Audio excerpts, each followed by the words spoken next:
आज हम लोग को पढ़ना है गुप्त काल का सामाजिक जीवन। ठीक है, सामाजिक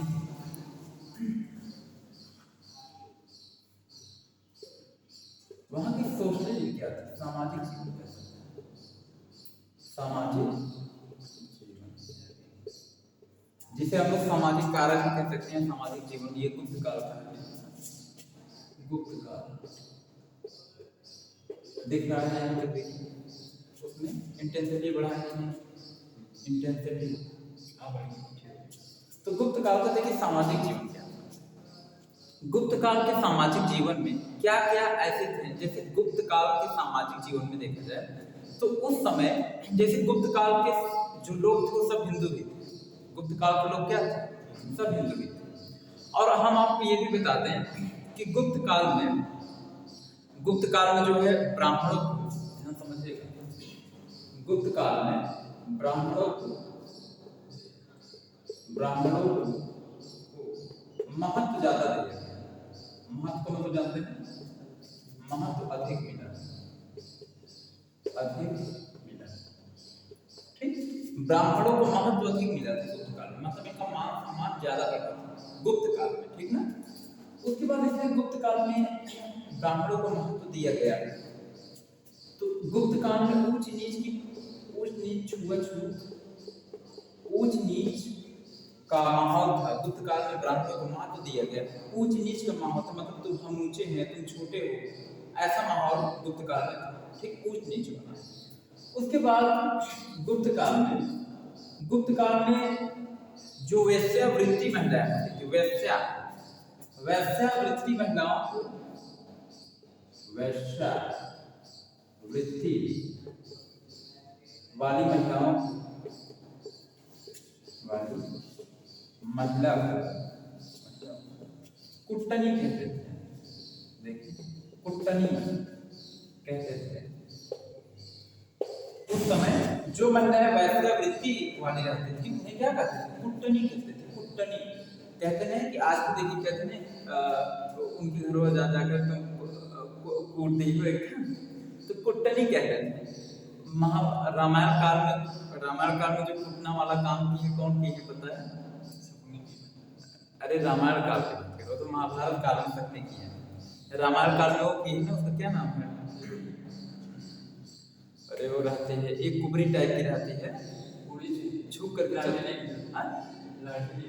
हाँ लाठी लेकर चलते, उसका क्या नाम? ऐसे मंथरा ने सब काम किया, कुट्टने।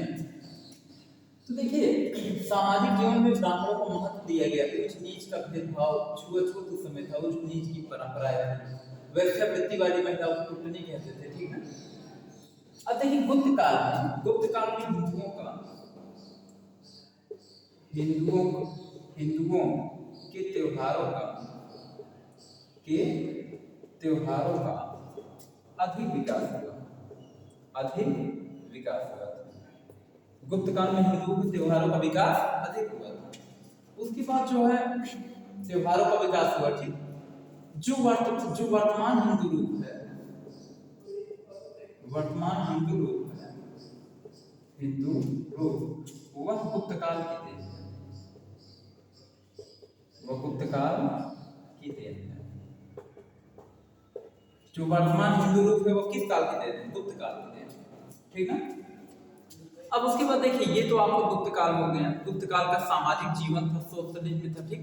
अच्छा यहाँ पे गुप्त काल में सबसे बड़ा जो पद होता था, सबसे बड़ा पद राजा का होता था। किसका? गुप्त काल में सबसे बड़ा पद राजा का होता था। राजा सबसे छोटा पद, सबसे छोटी इकाई होती थी ग्रामी। किसकी? मतलब सबसे छोटा पद गांव के मुखिया का होता था। सबसे बड़ा पद किसका होता था? राजा का। उसके बाद फिर गांव के मुखिया, यानी सबसे छोटी इकाई जो होती थी वो ग्रामी कहलाती थी। ग्रामी, गांव से बनता ग्रामी, समझ गए कि नहीं? ग्रामीण मतलब मुखिया, ठीक ना, गांव का मुखिया सबसे छोटी इकाई। उसके बाद आपका अब देखते हैं कि जैसे धर्म में देखा जाए तो कौन कौन से उस समय कलाकारियां प्रचलित थे। जैसे गुप्त काल में स्थापत्य कला का विकास हुआ। गुप्त काल में वास्तुकला के क्षेत्र में विकास हुआ। ठीक, न्याय के क्षेत्र में विकास हुआ। ठीक, मूर्तिकला के क्षेत्र में विकास हुआ गुप्त काल में। तो ये सब जो विकास हुआ क्या था, तो वास्तुकला का विकास हुआ। वास्तुकला का मतलब क्या होता है, गुप्त काल में क्या हुआ, बहुत बड़े बड़े जो है पर्वत, जैसे आपके महाराष्ट्र में गुप्त काल में, जैसे यहाँ पे लिखते हैं वास्तुकला को बता रहे हैं। वास्तुकला क्षेत्र में क्या है,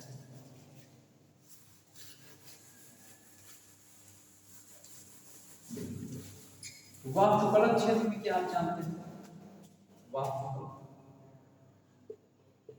वास्तुकला के क्षेत्र। देखिए वास्तुकला के क्षेत्र में, वास्तुकला का मतलब होता है कि जैसे अपने धर्म को लेकर के, जैसे महात्मा बुद्ध का आप चित्रण किए हैं किसी पर्वत पे, ठीक ना, मतलब चित्रकारी करना। वास्तुकला का मतलब गुफा पे अपने हाथ से कोई मूर्ति बना देना, चित्रकारी करना, इसे कहते हैं वास्तुकला। ठीक ना, वास्तुकला के क्षेत्र में ही बड़े बड़े मंदिर, घर, भवन ये सब बनते हैं। ठीक ना, इसे वास्तुकला क्षेत्र में सब आता है। तो उस समय क्या था, उस समय महाराष्ट्र की राजधानी का है मुंबई। तो महाराष्ट्र क्षेत्र में उस समय एक बहुत बड़ा पर्वत था, आज भी पर्वत है, अजंता पर्वत। आपको पता है ना, अजंता पर्वत कहाँ स्थित है, महाराष्ट्र। कहाँ है, महाराष्ट्र में अजंता पर्वत है।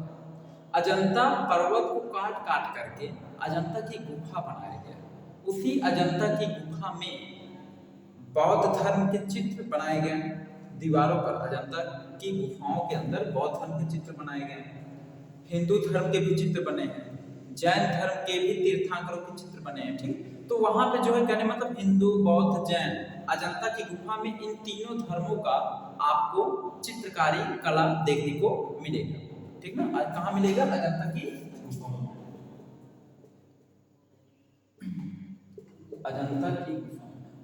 अजंता की गुफा कहाँ है, महाराष्ट्र के औरंगाबाद, एक जिला है महाराष्ट्र का। महाराष्ट्र के औरंगाबाद जिले में क्या है, अजंता की गुफा है। ठीक, यानी ओवरऑल मिलाकर के सब महाराष्ट्र है। ठीक ना, अजंता की गुफा में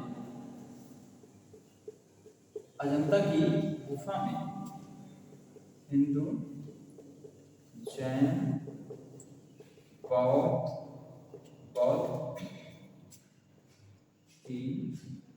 बौद्ध की मूर्ति का चित्र देखने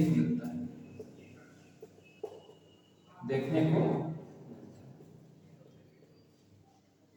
मिलता है, उसके बाद क्या था, उसके बाद अफगानिस्तान का एक जगह है जिसका नाम है बामियान। अफगानिस्तान की एक जगह है जिसका नाम क्या है, बामियान। देखो लिखते हैं, अफगानिस्तान के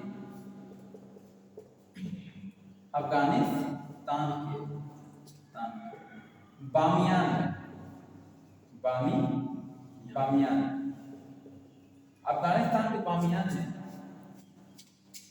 महात्मा बुद्ध का, अफगानिस्तान के बामियान में महात्मा बुद्ध का सबसे बड़ा मूर्ति अफगानिस्तान के बामियान में वहां एक पहाड़ है, उस पहाड़ को काट काट करके महात्मा बुद्ध की क्या बनाया गया था, मूर्ति बनाया गया था। कहा जाता है सबसे बड़ा महात्मा बुद्ध की अगर मूर्ति देखा जाए तो अफगानिस्तान के बामियान में देखने को मिलता था। ठीक, उसको क्या किया गया था, मतलब बहुत बड़ा पर्वत था, उसको काट काट करके महात्मा बुद्ध का प्रतिमा बना दिया गया। ठीक ना, अफगानिस्तान के बामियान में। बाद में क्या हुआ, बाद में अफगानिस्तान के तालिबान आतंकवादियों ने, अफगानिस्तान में किसकी सरकार है पता है, तालिबान की सरकार है। बाद में अफगानिस्तान के तालिबान आतंकियों ने उसको इतना बम मार मार के इतना छेद कर दी है, कल्पना नहीं किया जा सकता, बम मार मार के छेद कर दी, पूरे एकदम बिगाड़ दिया उसको, रुपये पूरा बिगाड़ दिया उस मूर्ति का। ठीक ना, अब उसका धीरे धीरे फिर से निर्माण कार्य चल रहा है। इंटेंसिटी ठीक है, ठीक। तो वहां पे क्या हुआ, इतना बम मारे उस मूर्ति को जो महात्मा बुद्ध की अफगानिस्तान के तालिबान में जो अफगानिस्तान के बामियान में बना था, वहां पे उस मूर्ति को इतना बम मारे कि हर तरफ से छेद हो गया, मतलब उसका रूप बदल दिए आतंकवादियों ने। नहीं तो वहां पे बहुत ज्यादा टूरिज्म होता था। जैसे महात्मा बुद्ध की मूर्ति को देखने के लिए इतनी विशालकाय मूर्ति, इतनी ऊंची मूर्ति, लोग देखने के लिए विश्व का सबसे ऊंचा मूर्ति देखा जाए तो अफगानिस्तान के बामियान में महात्मा बुद्ध की मूर्ति थी। उसको लोग देखने के लिए आते थे, महात्मा बुद्ध की मूर्ति को देखने के लिए लोग वहां आते थे और बहुत फेमस था, टूरिज्म बहुत होता था। अब आतंकवादियों ने सब तोड़ फोड़ दिए, ठीक। अब फिर बनाने का प्रयास चल रहा है। अफगानिस्तान के बामियान में सबसे बड़ा, अच्छा सर, जितना पहले का सब सामान बना था बहुत मजबूत रहेगा। सबसे बड़ा बुद्ध है, सबसे बड़ा बुद्ध मूर्ति, सबसे बड़ा बुद्ध प्रतिमा।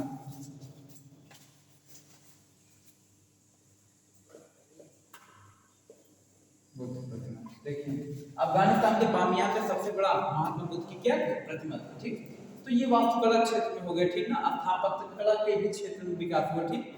तो न्याय के क्षेत्र में भी विकास हुआ इस काल में, गुप्त काल में। तो मतलब कि ओवरऑल मिला करके देखिए, आपको आज गुप्त काल के बारे में मैंने सब कंप्लीट बताया। आपको पता होना चाहिए गुप्त काल में हिंदुओं का सर्वांगीण विकास हुआ था, और आपको पता होना चाहिए यहाँ तक कि गुप्त काल में जो है, गुप्त काल का अंत कैसे हुआ, हुंडों के आक्रमण से। हुंडों ने आक्रमण किया, उसी से गुप्त काल का क्या हो गया, अंत हो गया। उसके बाद जो आप जो अगला वंश पढ़ेंगे, उस वंश का नाम है पुष्यभूति वंश। पुष्यभूति वंश। अब जो अगला वंश पढ़ेंगे उसका नाम है पुष्यभूति वंश, वो चलेगा आपका नेक्स्ट डे से। तो आज के लिए इतना ही, इसके आगे का वीडियो आपको